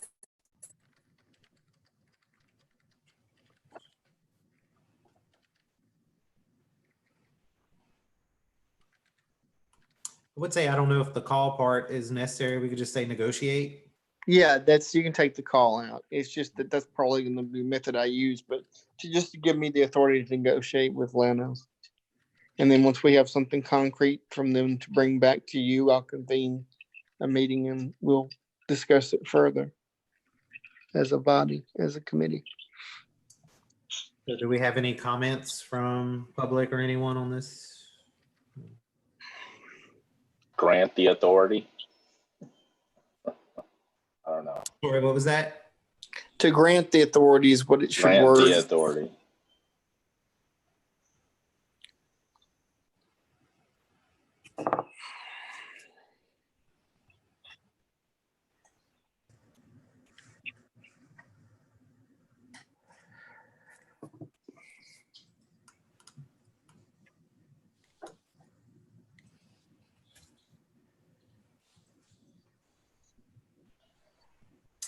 I don't see that we're getting any comments, Randall, so I guess you could see if we have any objections or abstentions. Okay, I was just giving time to make sure everyone had a chance to I mean, put you in can their. take more time if you want. I just, No, I think it's been adequate. I mean, unless we have unless you see some hands raised now as I say that, or any comments now. So do I have the motion in the second.